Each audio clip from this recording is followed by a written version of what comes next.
Mulai.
Alhamdulillahirabbil alamin, salatu wassalamu ala asyrafil anbiya'i wal mursalin wa ala alihi washabihi ajmain.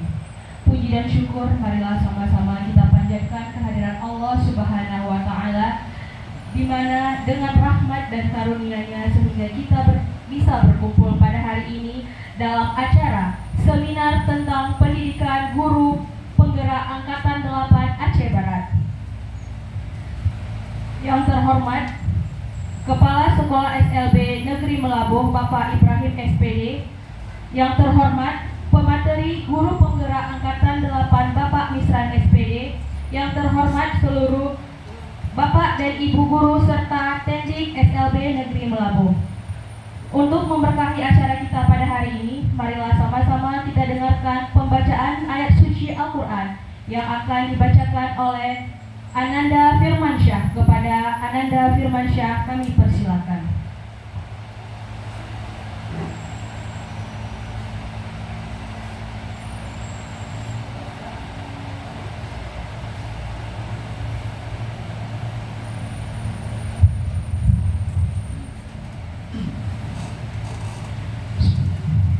Assalamualaikum warahmatullahi wabarakatuh.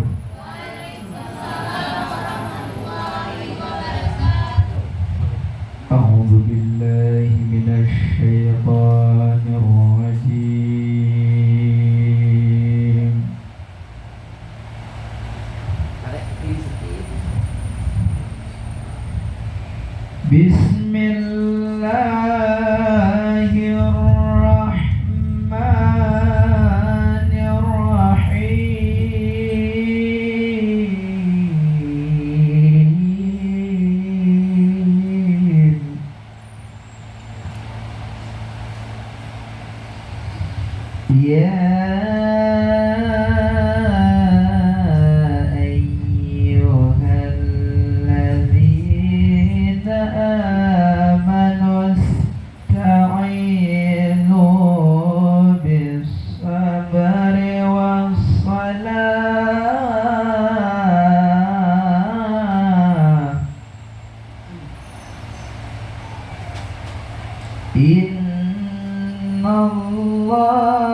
لا تشعرون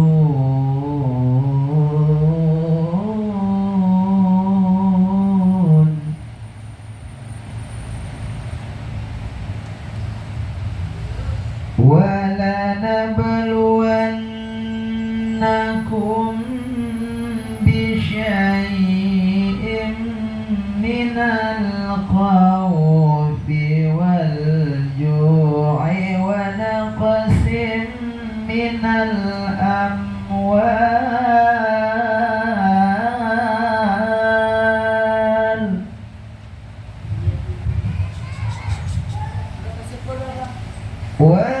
والجوع ونقص من الأموال والأنفس والثمرات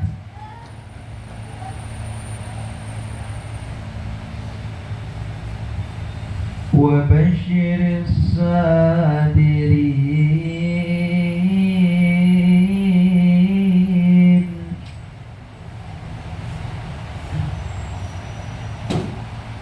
الذين إذا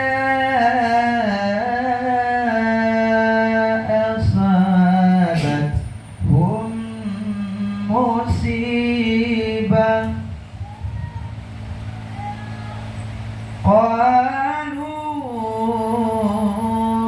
إنا لله وإنا إليه راجعون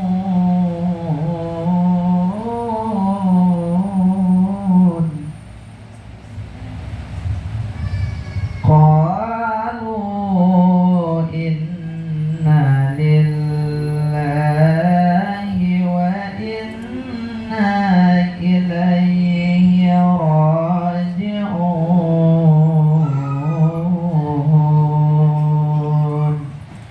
صدق الله العلي العظيم. Assalamualaikum warahmatullahi wabarakatuh.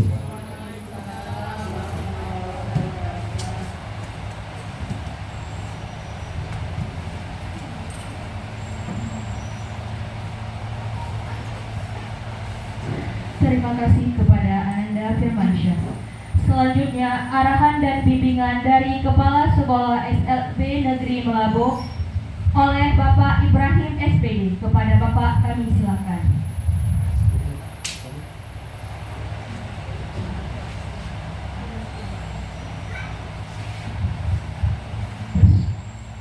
Assalamualaikum warahmatullahi wabarakatuh. Alhamdulillahirrahmanirrahim. Wassalatu wassalamu ala asyrafil anbiya'i wal mursalin wa ala alihi washabihi ajmain. Amma ba'du.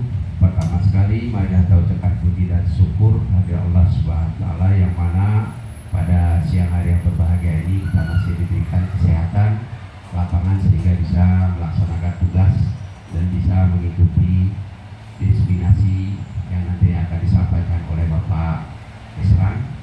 Kemudian selawat sering salam selalu kita sanjung sajikan kehadiran Nabi besar Muhammad Sallallahu Alaihi Wasallam yang telah mengangkat manusia dari alam jahiliyah ke alam Islamiyah. Bapak Ibu yang berbahagia, Bapak Pak Misran selaku narasumber pada siang hari yang berbahagia ini yang akan dimuliakan. Kemudian Ibu Wakil Kepala Sekolah yang tadi baru kami lantik secara simbolis dari perayaan pensiunan Bapak Ajli kepada Ibu Cuk Rahmah. Kemudian untuk Humas tadi Pak Jamal sudah digantikan kepada Ibu Hijab. Untuk ini saya berharap tugas yang kami berikan ini sangat berat buat Ibu Wakil Kepala Sekolah, khususnya kalau wakil-wakil yang lain tidak begitu berat, Ibu Kemaya.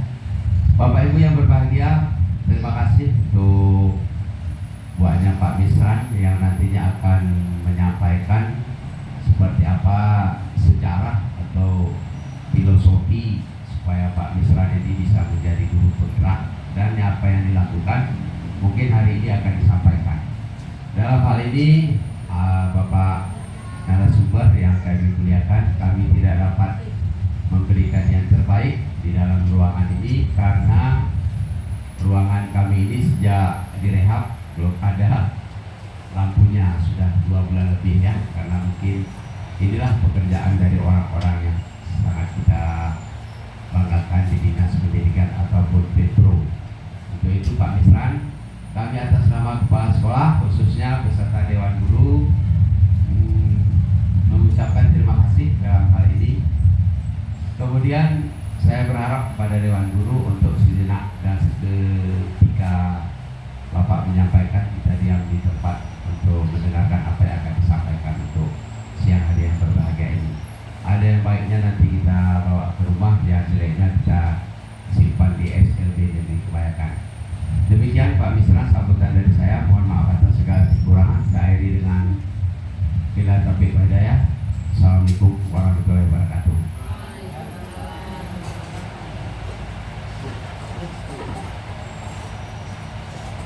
Terima kasih kepada Bapak.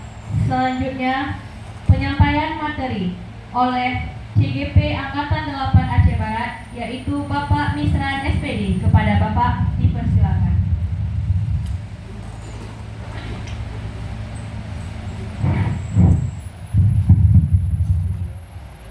Bismillahirrahmanirrahim. Assalamualaikum warahmatullahi wabarakatuh.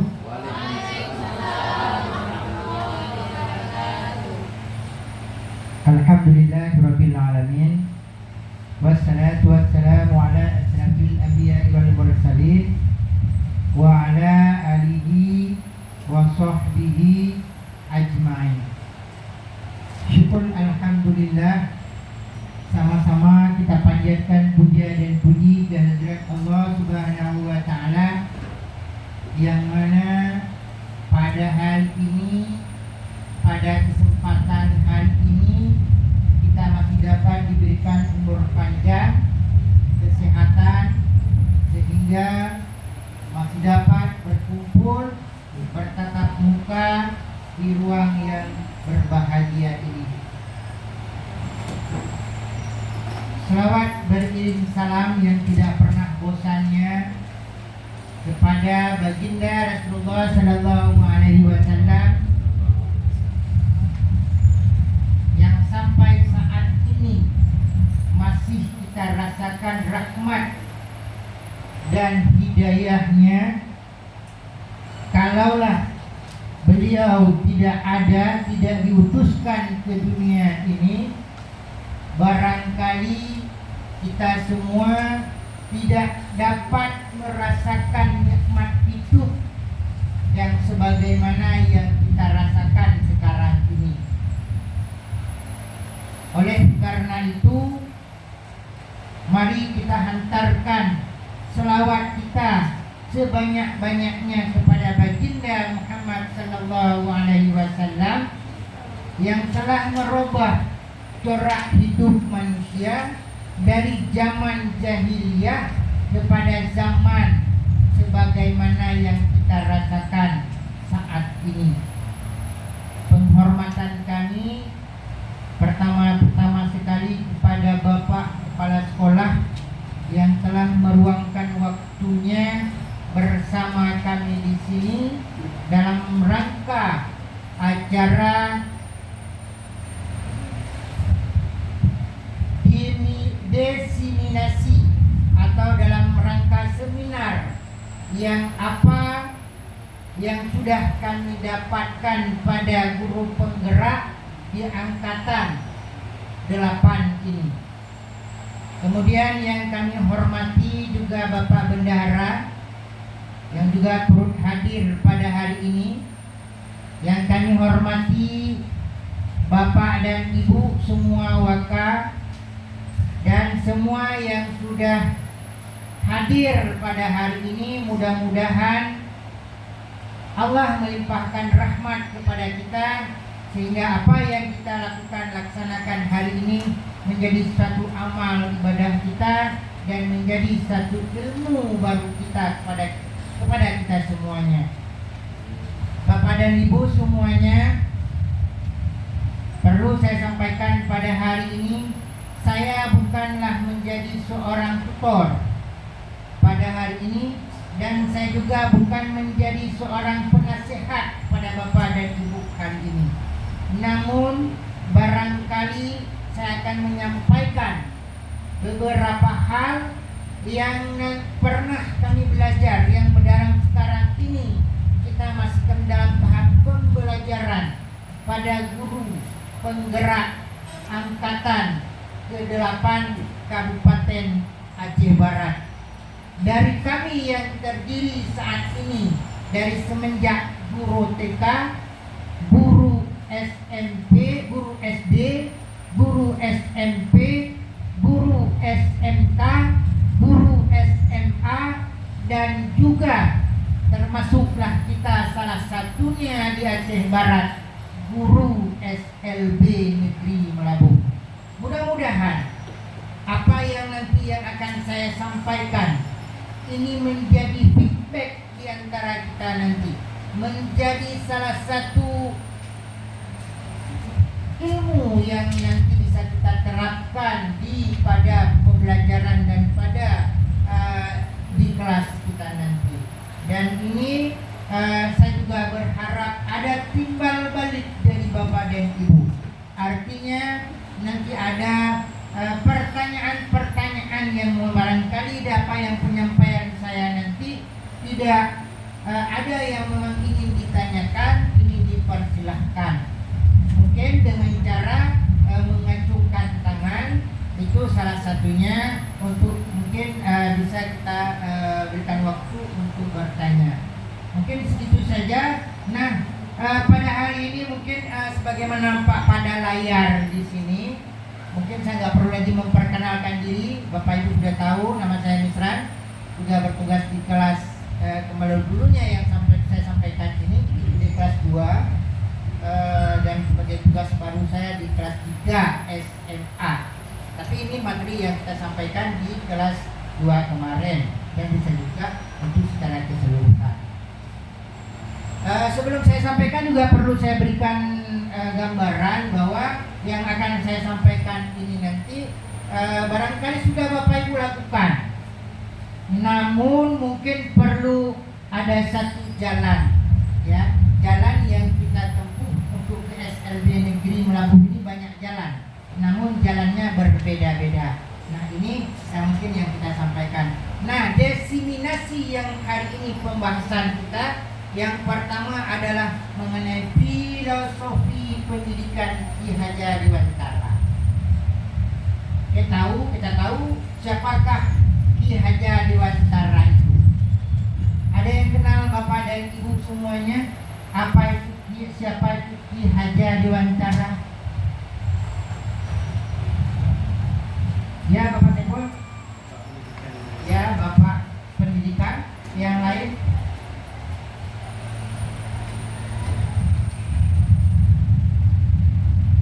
Ini adalah salah satu materi filosofi pendidikan Ki Hajar Dewantara, yaitu sebagai yang disampaikan oleh Pak Saiful tadi, betul, adalah Bapak Pendidikan, ya, Bapak yang meneruskan pendidikan. Dan dari Bapak Ki Hajar Dewantara ini kita dapat memetik nantinya pembelajaran yang seperti apa yang beliau ajarkan atau yang beliau cetuskan kepada kita. Yang kedua adalah nilai-nilai dan peran guru penggerak itu sendiri. Bagaimana seorang guru penggerak yang nantinya bisa membangkitkan, bisa menggerakkan. Pertama, sekolah kita ini nanti ada tentunya sudah ada perubahan. Yang kedua, dari kita sendiri, dari Bapak dan Ibu sendiri, dari komunitas kita sendiri, bagaimana caranya ini nantinya menjalankan sama-sama roda pendidikan kita di sini. Terus yang selanjutnya visi guru penggerak. Ini kita tahu bahwa visi itu adalah merupakan sebuah landasan utama untuk menuju bagaimana seorang itu untuk tentunya kita masih beraba-raba arahnya seperti apa. Nah, ini mungkin akan saya sampaikan nanti. Nah, kemudian yang keempat adalah budaya positif. Nah, mungkin kita tahu apa itu budaya positif. Ya, sebagai gambaran nanti akan kita bahaskan di dalam ini, mungkin di tahap terakhirnya nanti. Nah, baik Bapak dan Ibu, kita coba melihat materinya. Nah, ini tujuan kita Bapak dan Ibu. Yang pertama, tujuannya adalah memahami tentang filosofi pendidikan Ki Hajar Dewantara. Kita tahu bahwa Bapak Ki Hajar Dewantara itu adalah seorang penerus pendidikan, di mana beliau banyak hal yang sudah dicetuskan untuk bagaimana seorang guru itu bisa belajar tata cara untuk mendidik anak kita di kelas. Bahkan dikatakan salah satunya bahasa Bapak Ki Hajar Dewantara, kita harus menghambakan pada murid. Nah, itu yang pertama, tujuan kita pada hari ini. Nah, yang kedua adalah memahami tentang nilai-nilai dan peran guru penggerak itu sendiri. Ya, itu tujuan kita. Yang selanjutnya, memahami tentang visi dan prakarsa perubahan. Nah, diharapkan dengan terbentuknya visi, sebagaimana yang kemarin di PI 1 kami sudah membentuk sebuah visi, dan di sini juga sudah saya lampirkan nantinya. Mungkin barangkali tidak semua kemarin yang tahu bagaimana ini Pak Kecek sudah kita rumuskan kemarin visinya Pak. Nah, ini tergantung kepada Bapak juga nanti, apakah visi yang sudah kita rangkumkan pada PI kami kemarin bersama ada sekitar 6 orang, sekitar 7 orang yang hadir itu Pak Kecek. Mungkin apakah nanti bisa kita pakai sebagai visi yang sudah kami bentuk. Nanti ini juga tergantung kepada Pak Kecek juga nanti untuk mereview kembali gitu. Apakah memang sudah bisa atau tidak? Kalau bisa kita lanjutkan. Kalaupun memang ada perubahan, ini akan menjadi satu tolak ukur kembali kepada kita bersama. Nah, terus yang selanjutnya, memahami tentang penerapan budaya positif di sekolah. Ini juga barangkali sudah kita laksanakan budaya positif. Salah satunya budaya positif itu hadirnya ke sekolah tepat pada waktunya. Ini juga budaya positif yang dilaksanakan. Sudah kita laksanakan barangkali, namun perlu ada satu pemeliharaan ulang, pemerhatian kembali kepada kita bersama. Baik Bapak dan Ibu, sejauh ini kita coba lanjutkan ya materinya ya. Nah, ini Bapak dan Ibu yang saya katakan tadi di pertama, filosofi pendidikan Ki Hajar Dewantara, yaitu filosofi pendidikan Ki Hajar Dewantara adalah pendidikan yang menyelaraskan antara kodrat alam dan kodrat zaman. Nah, sekarang kita bandingkan Bapak dan Ibu. Sini dikatakan filosofi pendidikan Ki Hajar Dewantara adalah pendidikan yang menyelaraskan antara kodrat alam dan kodrat zaman. Nah, kalau kita melihat pendidikan di zaman dahulu, zaman sebelum zaman sekarang, seperti apa? Mungkin kami minta tanggapan, barangkali siapa yang bisa memberi tanggapan yang pembelajaran di zaman-zaman dahulu.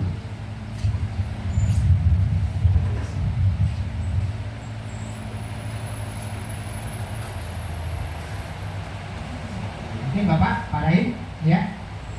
Pendidikan di zaman dahulu itu sebagaimana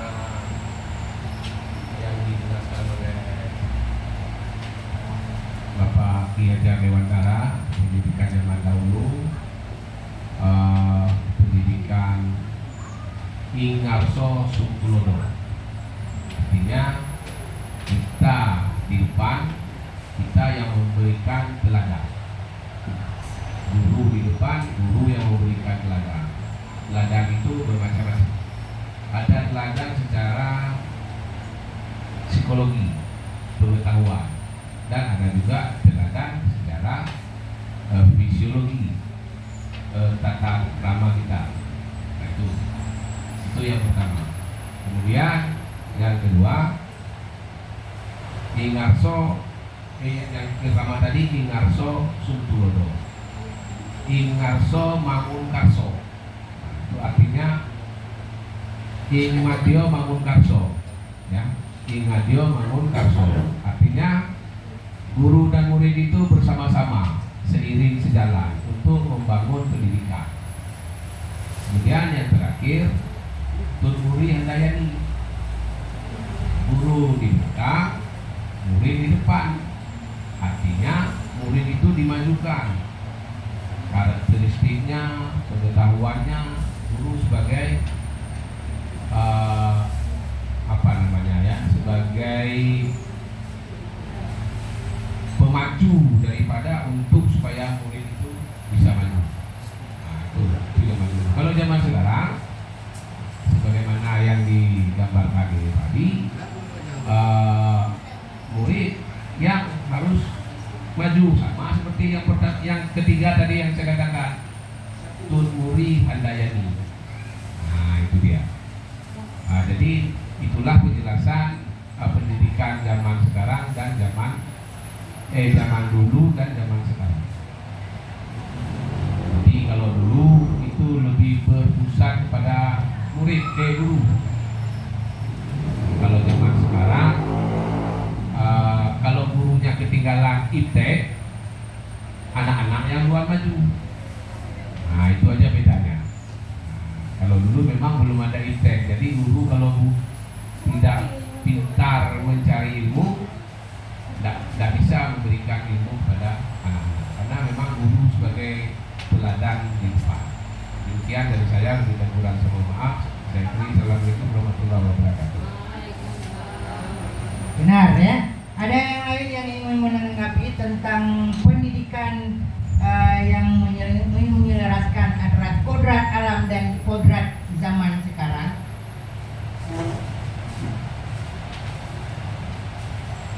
Bumi barangkali bagaimana? Apa perbedaan zaman pembelajaran zaman dahulu dengan zaman sekarang? Kalau menurut saya ya, kalau pendidikan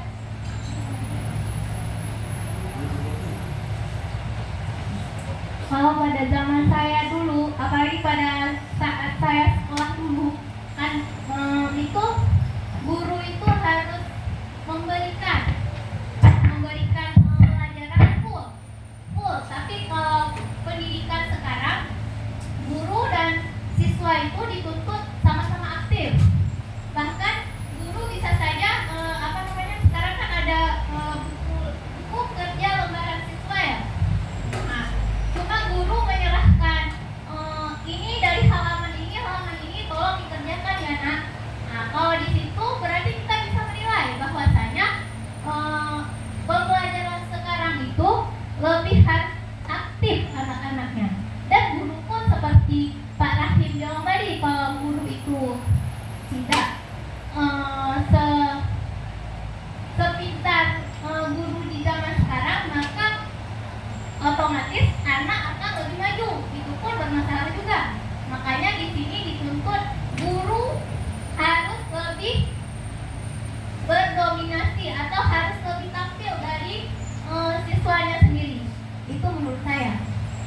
Oke, terima kasih Bu. Ini barangkali ada yang lain yang ingin menanggapi perbedaan antara pendidikan di zaman kodrat alam atau di zaman dahulu dengan di zaman sekarang ini. Mungkin Bu Desi.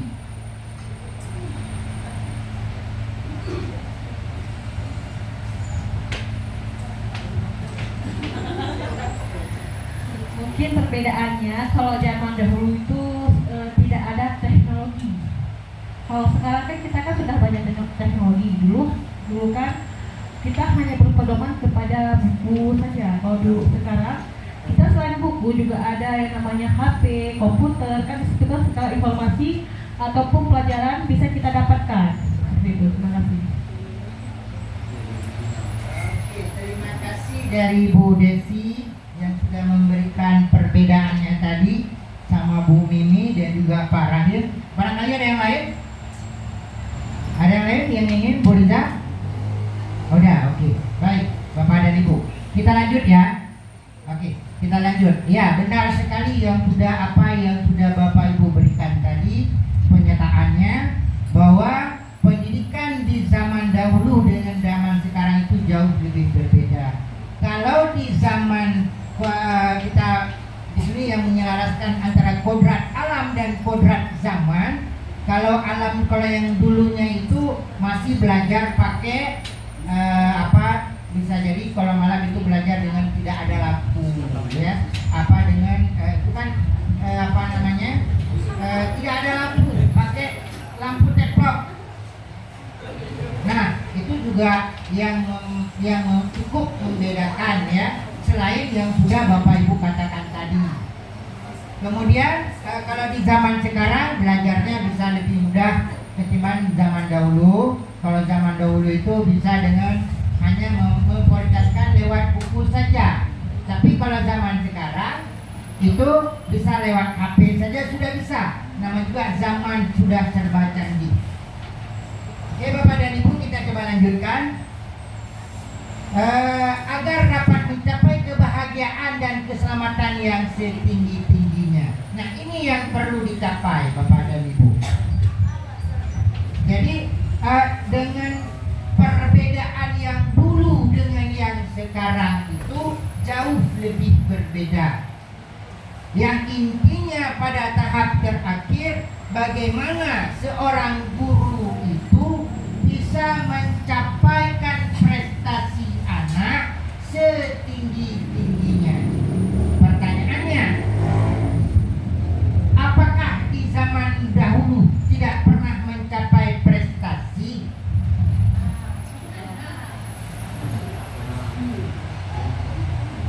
Siapa yang bisa memberi komentar? Apakah di zaman dahulu tidak mencapai prestasi?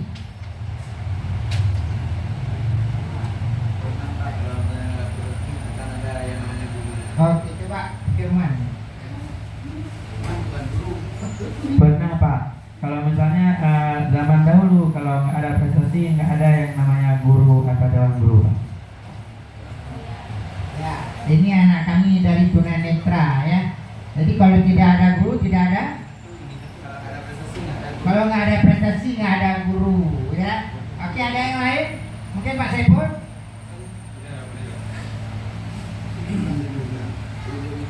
Oke, assalamualaikum warahmatullahi wabarakatuh.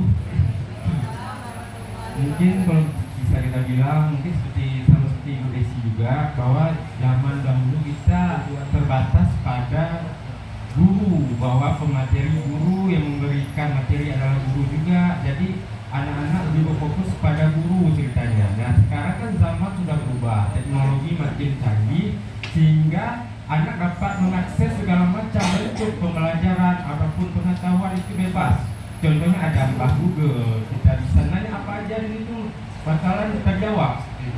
Cuma mungkin sekarang guru berperan itu sebagai fasilitator dan lebih ke bahwa guru percaya bahwa anak mampu belajar dengan mandiri, tapi kita fokus menuntun agar tidak terlalu jauh melenceng ke dalam pembelajaran yang sudah dilakukan seperti itu. Terima kasih. Ya, bagus sekali ya Pak Saiful ya. Terima kasih Pak Saiful. Ya itulah perbedaannya ya.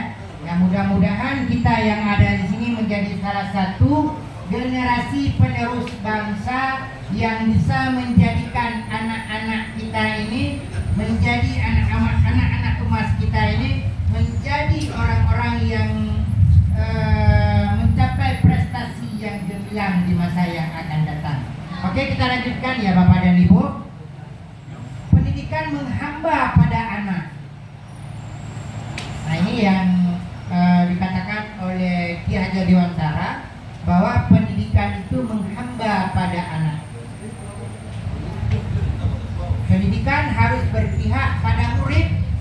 memperhatikan karakteristik anak.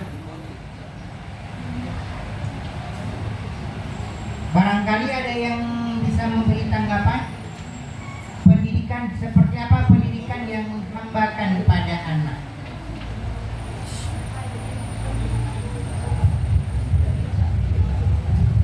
Oke, Bu Gemma. Terima kasih kepada Bapak. Nah, menurut yang saya pahami mengenai pendidikan menghamba pada anak, pendidikan haruslah berpihak pada murid dengan memperhatikan karakteristik anak. Nah, sebagaimana yang kita ketahui bahwasanya harusnya dari filosofi yang diutarakan oleh Kiai Haji Dewantara, pendidikan itu bukan berfokus kepada guru. Kalau kita bilang bukan senternya ke gurunya, tetapi senternya kepada anak. Artinya apa? Guru hanya memberikan fasilitas, guru yang menjelaskan, guru yang memberi fasilitas, guru yang memberi dukungan. Nah, di situ anak-anaklah yang berkarya, anak-anaklah yang mempunyai ide, gagasan dan sebagainya. Artinya apa? Kita sebagai guru itu tidak bisa menuntut kamu harus ke sini, kamu harus bisa ini, kamu harus bisa itu. Tetapi sebagai guru hanya bisa mengarahkan, membimbing dan mendukung anak untuk belajar sesuai apa yang diharapkan. Nah, mungkin itu maksud dari pendidikan menghamba pada anak. Terima kasih, Pak. Ya, bagus sekali ya Bu Gemma ya. Inilah Bapak dan Ibu ya. Apa yang sudah dikatakan oleh Bu Gemma tadi itu betul sekali, bahwa kita ini adalah sebagai, kalau boleh diibaratkan, kita ini adalah sebagai parang Bapak dan Ibu, sebagai pisau. Yang pisau itu kita hanya tinggal mengarahkan saja. Inilah yang dimaksud bahwa pendidikan itu menghamba pada anak. Artinya bukan anak yang dituntut untuk terus, bukan kita terus untuk mengajarkan anak, tapi seorang guru ini adalah hanya memberikan jalan agar anak itu mau membangkitkan diri dia sendiri dan mau bergerak, mau terus maju.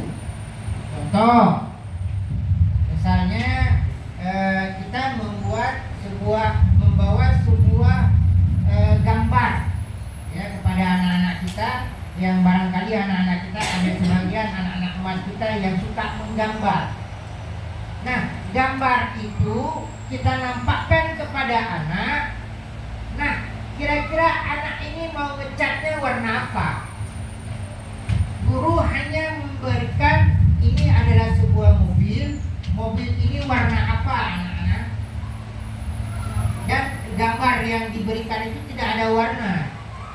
Tapi anak-anak itulah, anak-anak kita lah yang memikirkan bahwa mobil ini warna hitam,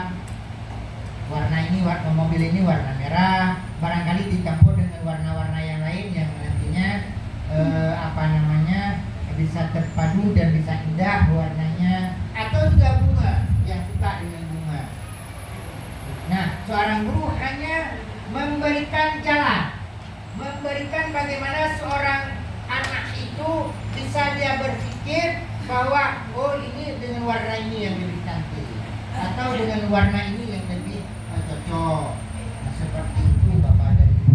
Inilah yang dimaksud oleh Ki Haji Dewantara, bahwa pendidikan itu adalah menghamba, ya, guru itu adalah pendidikan menghamba pada anak. Bahwa pendidikan haruslah berpihak pada murid dengan memperhatikan karakteristik daripada anak. Seperti anak-anak kita, ya, walaupun yang ini juga lebih dominannya kepada anak-anak yang reguler, ya Bapak dan Ibu. Namun ini juga tidak tertutup kemungkinan kepada anak-anak kita. Dan mungkin barangkali hal ini sudah pernah diterapkan Bapak dan Ibu di lokal kita. Baik Bapak dan Ibu, kita lanjutkan. Nah, ini Bapak dan Ibu, mungkin ini sejelas apa yang sudah pernah kita lakukan di kelas. Kita lanjut ya Bapak dan Ibu. Kita masuk kepada nilai-nilai dan peran guru penggerak. Karena materinya terlalu banyak nih Bapak dan Ibu. Jadi saya cut saja agar nanti kita nggak cukup waktu, ya. Ini Bapak dan Ibu, kita masuk kepada nilai dan peran guru penggerak. Seorang guru penggerak harus memiliki nilai dan perannya untuk mewujudkan pendidikan seperti yang didambakan oleh Ki Hajar Dewantara. Nah, nilai guru penggerak yang pertama yaitu mandiri. Nah, ini bagaimana nantinya Bapak dan Ibu kita bisa saling ya bekerja sama dalam rangka memajukan sekolah. Jadi ini dari kita Bapak dan Ibu untuk kita. Jadi kalau bukan kita, siapa lagi? Orang lain nggak mungkin Bapak dan Ibu. Terima kasih juga kepada kita semua bahwa kita ini juga adalah salah satu yang terpilih di antara barangkali banyak di luar sana yang barangkali tidak seperti kita, ya, yang menjadi seorang guru di tempat luar biasa Bapak dan Ibu. Nah, ini mungkin mandiri. Bagaimana caranya kita nanti akan bisa beradaptasi hal itu. Terus yang selanjutnya nilai di guru penggerak itu adanya reflektif. Nah, reflektif itu bagaimana mencari sebuah makna yang bermakna yang bisa kita pikirkan yang membawa berhasil kepada anak-anak. Kemudian yang selanjutnya adanya inovatif. Ini barangkali sudah kita lakukan semua Bapak dan Ibu. Barangkali kita tidak menyadar diri, ya. Mungkin barangkali yang kemarin kita lakukan, kita bawa anak-anak ke perlombaan, bahkan kita bawa anak-anak ke Banda Aceh. Nah, ini adalah satu inovatif kita, kreatif kita yang membawakan sekolah ini terus kita bisa maju. Kemudian kolaboratif. Nah, kolaboratif ini adalah seperti yang saya sampaikan awal, kita bisa saling ya mencukupi. Misalnya kurang saya ada di ibu-ibu, kurang di ibu-ibu barangkali ada dibantu oleh teman-teman yang lain. Nah, kita supaya karena kita ini Bapak dan Ibu, bagaimana ke depannya nanti kita bisa bersatu. Artinya bukan selama ini kita tidak pernah bersatu juga. Mungkin perlu kita tingkatkan persatuan di guru-guru SLB Negeri Melabuh ini agar semua yang kita capai nantinya bisa berhasil Bapak dan Ibu. Terus berpihak pada murid sudah kita laksanakan tadi, sudah kita tahu tadi. Selanjutnya ada peran guru penggerak. Ini ada pemimpin pembelajaran, itu sudah tentu ya, kita yang berdiri di depan Bapak dan Ibu ya. Terus selanjutnya menjadi host bagi guru yang lain. Nah, seperti yang saya lakukan hari ini, barangkali sedikit yang mungkin bisa saya sampaikan, dan itu menjadi berbagi antara saya dengan Bapak dan Ibu. Kemudian melakukan kolaborasi, seperti yang saya bilang tadi, kita saling berbagi Bapak dan Ibu, saling mendukung agar apa yang kita laksanakan di kemudian hari nanti bisa tercapai. Nah, semua mencapai, semua yang harus mendukung, termasuk kalau Pak Kepsek ini sudah tidak bisa kita itu sudah memang tonggak utama daripada kita ini kan berampu kepada Bapak Kepsek ini, ayah kita selama ya. Nah, jadi mari sama-sama ini kita bisa lakukan bersama-sama. Terus kepemimpinan murid, saya pikir ini sudah tadi menggerakkan komunitas praktisi. Nah, ini saya juga sudah buat SK-nya, ada SK nanti yang akan ditandatangani oleh Bapak Kepala Sekolah. Barangkali ini sama-sama kita menggerakkan Bapak dan Ibu, ya. Oke, Bapak dan Ibu, mungkin ada sejauh ini ada yang ingin bertanya. Kalau tidak ada, kita lanjutkan karena materinya masih banyak ya Bapak dan Ibu ya. Kita lanjutkan ya. Nah, ini yang seperti mana yang sudah kita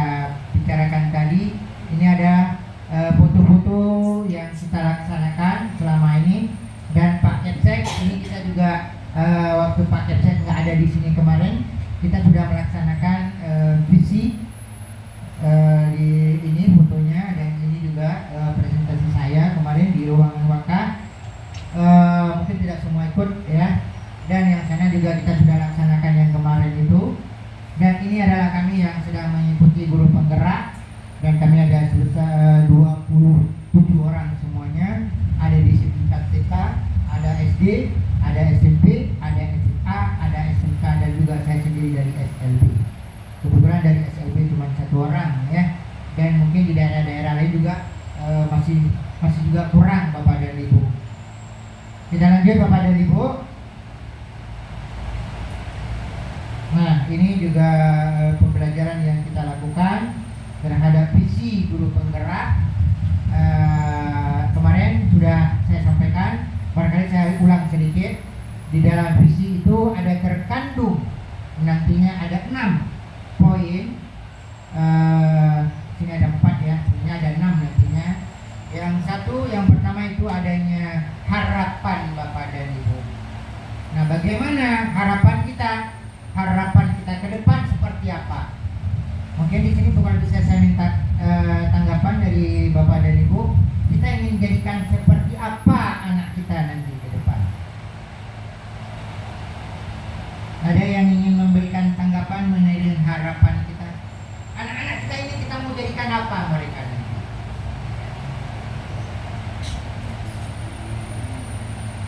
Bisa mandiri. Bu Rida, coba ini Bu Rida barangkali. Assalamualaikum warahmatullahi wabarakatuh. Baik, harapan kami Bapak, bukan saya saja Pak, kami semua. Jadi bagi anak tunagrahita Pak ya, bisa mandiri saja sudah alhamdulillah Pak. Mereka bisa kalau ke toilet bisa mandiri. Kalau pakai baju bisa mandiri, pakai sepatu bisa mandiri, makan bisa mandiri. Jadi harapan kami bagaimana anak-anak ini bisa mandiri ke depannya kalau mereka sudah lulus, bisa tidak tergantung lagi kepada orang tuanya Pak. Itu aja.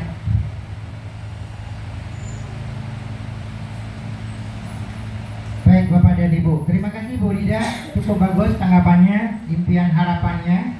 Nah, selanjutnya Bapak dan Ibu adanya impian. Bagaimana kita mengimpikan anak-anak kita nantinya? Barangkali Bu Cut, oh ya, Pak Kepsek. Ya. Masih saya tanggapi sedikit. Visi guru penggerak sebenarnya sama dengan visi guru SLB Indonesia. Hanya diperkecil aja visi guru penggerak. Karena pada prinsipnya mungkin selama ini nggak ada diteruskan. Karena gara-gara guru penggerak ini seakan-akan guru yang lain tidak punya impian. Kan gitu Pak. Pak Desran 10 tahun bekerja di sini pasti ada harapan, impian dan masa depan. Cuma kenapa harus ada visi guru penggerak ini baru ada tercetus? Nah ini yang anehnya tadi. Jadinya kalau saya tanggapin Pak di dalam visi guru penggerak ini sebetulnya merupakan seluruh visi guru ya Bu Desi kan. Masa kita guru nggak punya harapan siswanya, kemudian nggak ada gambaran masa depan siswa Firmansyah ini jadi apa, atau jadi begal atau jadi tukang minta-minta, kan tidak mungkin.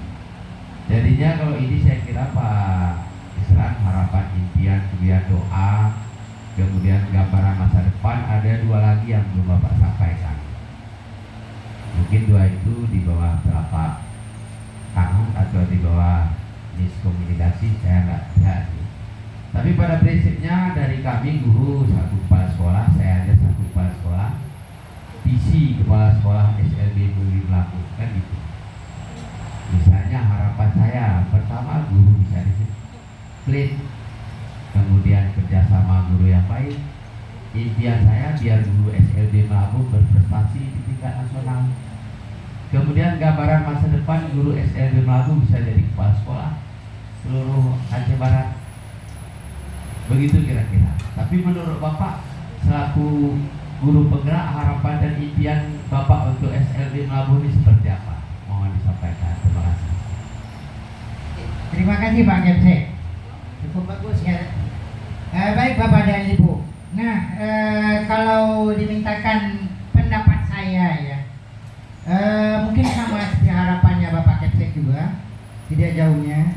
Ya istilahnya, karena kita di sini sama-sama Pak Kepsek ya. Tujuan dengan satu tujuan bahwa bagaimana caranya ke depan bahwa SLB Negeri Melabuh itu harus maju. Nah inilah besar harapan kita dan impian juga, barangkali impian kita ke depan. Anak-anak emas kita ini seperti yang disampaikan Bu Rida tadi bisa hidup mandiri Pak. Selepas dari SLB Negeri Melabuh bahwa itu ada alumni daripada SLB Negeri Melabuh. Mereka sudah bisa bekerja, minimal bisa menghidupi perut dia sendiri walaupun bukan menghidupi keluarganya lainnya. Itu minimal seperti itu Pak ya. Kita lanjut ya karena materinya masih panjang ini. Nah ini Bapak dan Ibu, sebelum kita masuk ke selanjutnya, ini ada peranalannya bahwa kita baca di bawah saja. Adapun visi menjadi bintang penunjuk arah menuntun kemana guru melangkah. Visi menjadi cita-cita ke depan yang harus dinampakkan serta diwujudkan. Kita lanjut ya Bapak dan Ibu, mengingat waktunya. Nah ini yang satu yang tadi Bapak Kepsek ya, yang menjadi yang terkandung di dalam profil Pancasila. Jadi di dalam yang terkandung di dalam profil pelajar Pancasila itu ada 6 Bapak. Ya Bapak dan Ibu ada 6. Yang pertama tadi beriman dan bertakwa kepada Tuhan yang Maha Esa. Yang kedua itu mandiri. Terus berkebinekaan global, bergotong royong, kemudian kreatif, dan juga adanya bernalar kritis ya. Nah ini mungkin penjelasannya di depan juga ada, sudah ada semua. Kita lanjut Bapak dan Ibu. Nah ini Bapak dan Ibu, inilah yang menjadi patokan kita utama ya. Visi sekolah yang sudah terbentuk melalui PIK 2 kemarin ya. Nah terwujudnya sekolah yang menghasilkan peserta didik berkebutuhan khusus yang mengoptimalkan potensi dan karakter sesuai dengan profil pelajar Pancasila.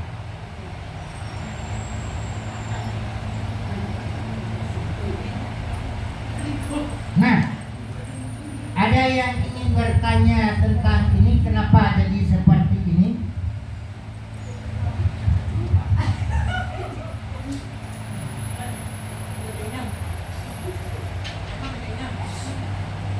Mungkin Pak Saiful bisa berikan tanggapannya. Nih, masalah ini.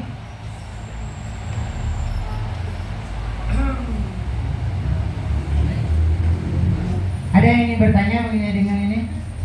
Ada rancu nggak dengan visi sekolah kita? Ini yang terbentuk kemarin.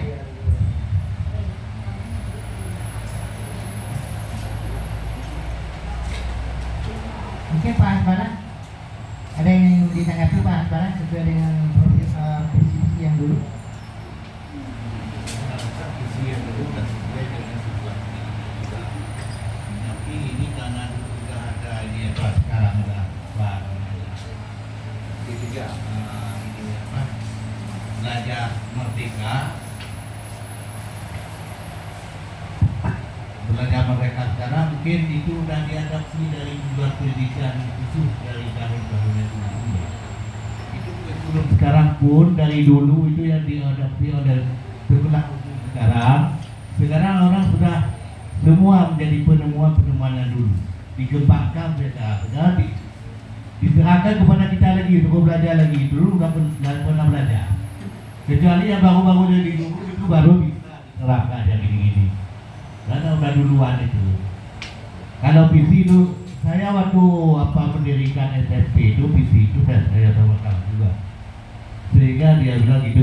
Maka saya buat visi itu nggak ada orang lain waktu itu. Maka tujuannya untuk anak-anak bisa hidup mandiri, itu ujungnya. Nah, cuma itu dari saya. Oke Pak Hasbala, terima kasih, bagus sekali tanggapannya. Bapak dan Ibu, bahwa kenapa kita buat visi seperti ini, terwujudnya sekolah yang menghasilkan peserta didik berkebutuhan khusus yang mengoptimalkan potensi dan karakter sesuai dengan profil pelajar Pancasila. Nah, barangkali profil pelajar Pancasila ini kita asing, bagi kita nggak tahu apa itu, apa-apa yang terkandung di dalam profil pelajar Pancasila. Nah, kita lihat ke belakang. Ini Bapak dan Ibu. Inilah profil pelajar Pancasila, yang di dalam profil pelajar Pancasila itu ada 6 karakternya di situ. Sehingga divisi tadi termuatlah profil pelajar Pancasila. Jadi ke-6 itu sudah ada mencakup di sini. Nah, kenapa dibuat peserta didik berkebutuhan khusus? Karena kita yang normal kita nggak terima di sini, Bapak dan Ibu. Inilah menjadi landasan utama yang kita buat visi ini yang berbeda daripada orang yang lain di sekolah-sekolah yang lain. Nah, selanjutnya khusus yang mengoptimalkan potensi dan karakter, Bapak dan Ibu. Nah, potensi anak-anak kita ini kita sudah tahu. Wah, ini yang bagian tunanetra bisa ngaji. Ini yang tunagrahita bisa lari. Ini yang tunadaksa bisa kursi roda, atau yang tunanetra bisa menyanyi, bisa mengaji, dan yang lain-lainnya. Nah, ini Bapak dan Ibu. Sehingga termuatlah seperti ini. Tapi ini semua kami sudah sepakat kemarin, dan juga nanti tinggal di pengesahan dari Bapak Kepsek. Kalau memang ini bisa kita setuju, kita pakai visi ini, kita lanjutkan. Dan kalaupun tidak, misalnya kata Pak Kepsek atau ada yang lain, kami nggak setuju seperti ini, kita sepakat yang lain. Nah, ini perlu kita duduk kembali, Bapak dan Ibu. Nah, ini yang bisa kita sampaikan, Bapak dan Ibu. Oke, kita lanjutkan, Bapak dan Ibu, minimal waktu. Nah, ini ada inquiry apresiatif, yaitu ini dengan menjalankan nilai dan peran guru penggerak untuk mewujudkan visi perubahan atau visi murid di masa depan dengan menumbuhkan profil pelajar Pancasila dan merdeka belajar. Maka proses perubahan yang mewujudkan visi dalam sebuah rencana perubahan dengan menggunakan inquiry apresiatif. Inquiry persepsi adalah suatu filosofi dan landasan berpikir tentang perubahan yang berfokus pada upaya kolaboratif untuk menemukan hal terbaik positif dalam diri orang-orang, dalam organisasi mereka dan dunia sekitar mereka. Nah, ini seperti yang awal saya sampaikan tadi, bagaimana kita ini nantinya saling berbagi, Bapak dan Ibu. Artinya apa? Adanya upaya kolaboratif, artinya kerjasama. Mungkin nanti saya bisa bantu, apa hal yang bisa kita bantu. Kemudian ada hal yang lain yang mungkin orang lain lebih paham. Mari kita saling berbagi, Bapak dan Ibu. Ya, kita lanjut. Kemudian yang selanjutnya, inquiry persepsi adalah suatu pendekatan manajemen perubahan yang kolaboratif dan berbasis kekuatan. Pendekatan ini dikenal oleh David Copperreader di tahun 2016 dengan menggunakan prinsip-prinsip psikologi positif dan pendidikan positif. Kita lanjut, Bapak dan Ibu. Nah, di sini ada juga alur sehingga termuatlah dalam sebuah baca. Baca itu adalah yang pertama adalah buat pertanyaan utama yang berisi pertanyaan-pertanyaan untuk kita mengelusi dan sebuah pendidikan. Kemudian kalau A, ambil pelajaran memandu bagaimana pengalaman positif dari individu atau kelompok atau komunitas yang lain yang akan dijadikan pembelajaran. Kemudian yang G-nya adalah daily mimpi seperti yang kita di belakang tadi, berupa narasi keadaan ideal jika prakasa perubahan telah terwujud. Di J itu adalah jabar rencana, mengidentifikasikan tindakan-tindakan yang dilakukan.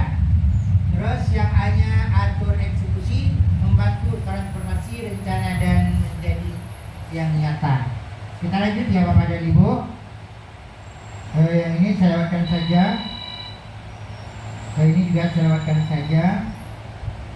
Nah, yang ini kita masuk di pembelajaran di materi tentang budaya positif Bapak dan Ibu. Nah, budaya positif mungkin kita tahu semua ya, bisa kita baca. Yang nomor 1, masuk sekolah sesuai dengan waktu yang telah ditentukan, yaitu dengan disiplin waktu ya Bapak dan Ibu. Terus yang kedua, menyelesaikan tugas tepat pada waktunya. Terus yang ketiga, memberikan contoh yang baik pada murid, rekan sejawat, teman, atau lingkungan sekitar. Ada yang ingin bertanya sejauh ini Bapak dan Ibu sebelum kita lanjutkan? Karena memang ini nggak banyak lagi.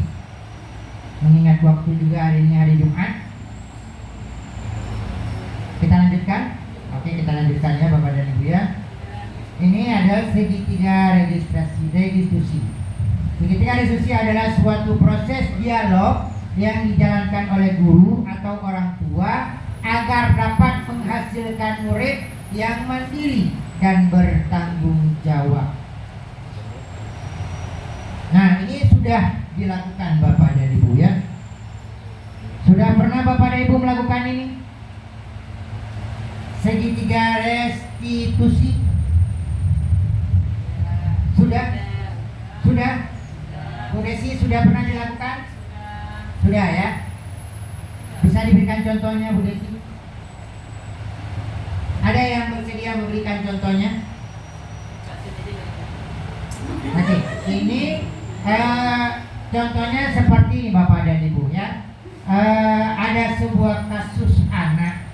Katakanlah anak itu pergi ke sekolah. Kita masuk sekolahnya jam berapa Bapak dan Ibu? Jam 8 ya. Jam 8 lebih kurang kita udah masuk lokal. Ternyata anak tersebut dia datangnya jam 9. Nah, oleh guru kelasnya atau oleh wali kelasnya atau oleh yang menjaga tiket tentunya menanyakan dia kenapa bisa terlambat. Nah, itu salah satunya. Ini adalah langkah yang dilakukan oleh segitiga registrasi. Dia ada 3 langkah yang dilakukan. Yang pertama, anak itu kita bertanya kenapa dia bisa terlambat. Nah, itu yang pertama. Yang kedua, kita menggali dia kenapa dia bisa datang sekolah itu bisa terlambat. Apakah dia terlambat bangun tidur, ataukah memang tidak ada yang mengantarkannya, atau seperti apa? Atau dia memang tidak mau sekolah. Kemudian yang keduanya, kita memberikan agar pesan kepada anak bahwa anak itu yang sampai terlambat ke depannya lagi. Yang ketiga, kita juga bagaimana membuat si anak itu menerima apa yang kita nasihati dia yang kita berikan itu. Nah ini. Nah, kita lanjut ya Bapak dan Ibu ya.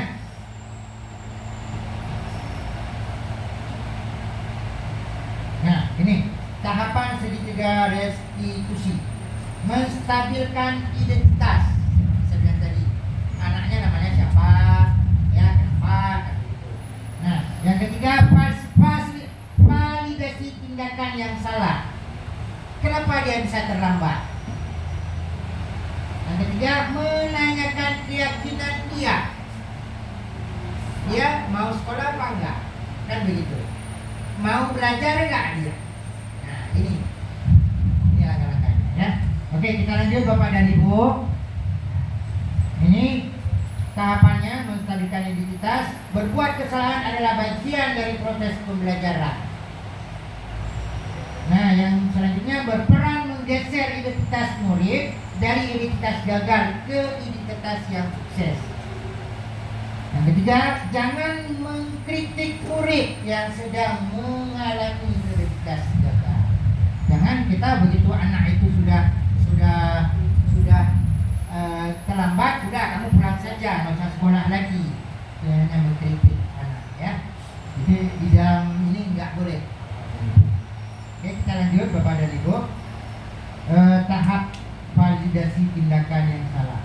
Nah, setiap perilaku berusaha memenuhi kebutuhan tertentu, kemudian guru akan bergeser dari pemikiran stimulus ke pemikiran yang respon menjadi proaktif. Terus pernyataan yang disampaikan dengan nada suara yang tidak menghakimi, memojokkan Bapak dan Ibu. Seperti yang saya gambarkan tadi, kamu sudah terlambat, sudah pulang saja, nggak usah bersekolah. Jadi ini adalah menghakimi Bapak dan Ibu. Ya, tapi bagaimana caranya kita bisa meyakinkan anak itu bisa bersekolah di esokan harinya dengan waktu yang telah ditentukan. Ya, oke, terima kasih. Mungkin demikian yang Bapak Ibu. Sebelum saya tutup, ada yang ingin memberikan sebuah gambaran atau sebuah kesimpulan, ya. Saya minta pada salah satu daripada Dewan Guru yang bisa merefleksi apa yang sudah saya sampaikan ini. Ada yang bersedia? Kira-kira Bapak dan Ibu yang bisa merefleksi apa yang sudah saya sampaikan ini? Saya minta ke Bu Gemaya. Terima kasih kepada Bapak. Mungkin sedikit yang bisa saya simpulkan dari materi hari ini, bahwasanya dari penjelasan Bapak, ketika kita menciptakan sebuah visi dan misi sekolah, kita itu berpedoman kepada siswa terlebih dahulu, melihat kondisi siswa, melihat keadaan sekolah, melihat sarana prasarana yang menunjang, sehingga sesuai dengan apa yang dibutuhkan, bukan sesuai dengan apa yang kita angan-angankan. Nah, artinya suatu visi sekolah itu memang yang betul-betul atau yang benar mendukung nantinya siswa kita bisa tercipta sesuatu ketika dia selesai dari sekolah, mungkin Pak. Nah, lebih dari itu, selain dari visi dari yang sudah kita pelajari, bahwasanya juga bagaimana sikap kita kepada seorang murid. Tindakan kita ketika murid punya masalah itu tidak harus langsung disalahkan, tapi ada 3 proses yang tadi sudah Bapak sampaikan yang kita jalankan supaya murid itu tidak terbeban. Yang penting Pak, ya, mereka tetap merasa nyaman, tidak merasa takut, karena dengan proses itu maka kita bisa memaksimalkan proses sebuah pembelajaran yang terjadi di sekolah. Mungkin itu yang dapat saya simpulkan. Terima kasih Pak. Oke, terima kasih Bu Gema yang telah merefleksi bahwa apa yang sudah kita lakukan hari ini, dan sedikit saya akan berikan penguatan kepada Bapak dan Ibu semuanya bahwa mari mulai sekarang kita saling berkolaborasi Bapak dan Ibu. Mari kita saling bekerja sama menjadikan target kita, anak-anak kita, peserta didik kita ini, menjadikan mereka generasi yang itu barangkali menjadi satu kebanggaan bagi kita nanti setelah mereka lulus daripada sekolah kita ini. Barangkali ini yang dapat kami sampaikan. Akhirul kalam, wabillahi taufiq wal hidayah. Assalamualaikum warahmatullahi wabarakatuh.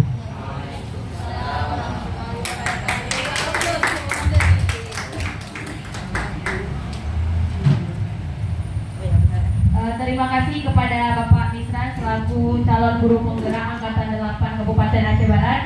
Semoga apa yang sudah kegiatan penutup, untuk doa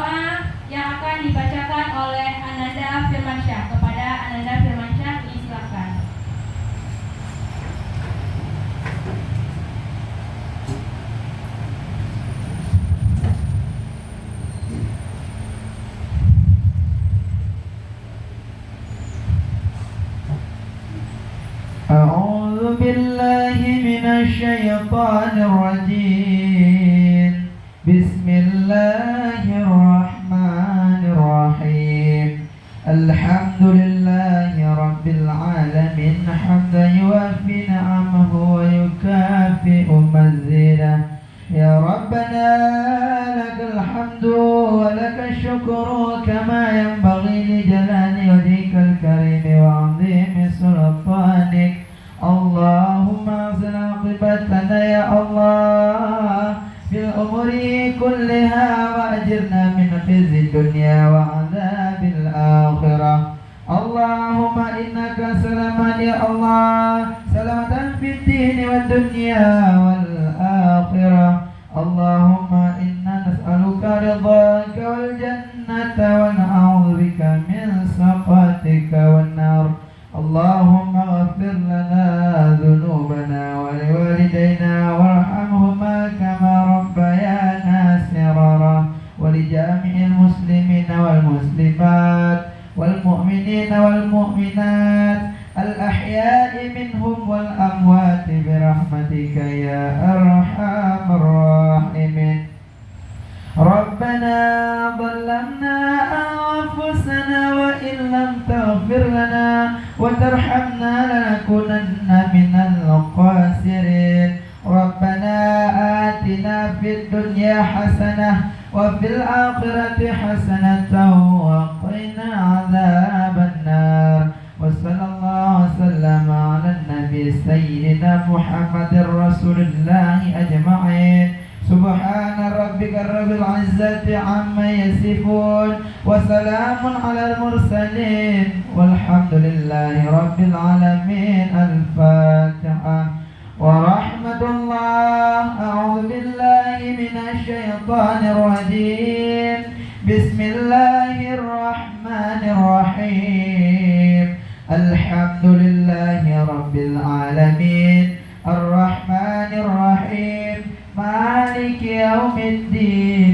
إياك نعبد وإياك نستعين. اهدنا الصراط المستقيم صراط الذين أنعمت عليهم غير المغضوب عليهم ولا الضالين.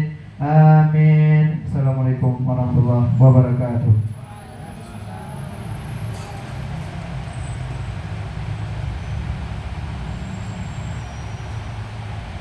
Terima kasih kepada Ananda Firmansyah. Demikianlah acara kita pada hari ini. Saya selaku moderator pamit undur diri. Terima kasih atas segala perhatian dan mohon maaf atas segala kesalahan. Saya akhiri. Assalamualaikum warahmatullahi wabarakatuh.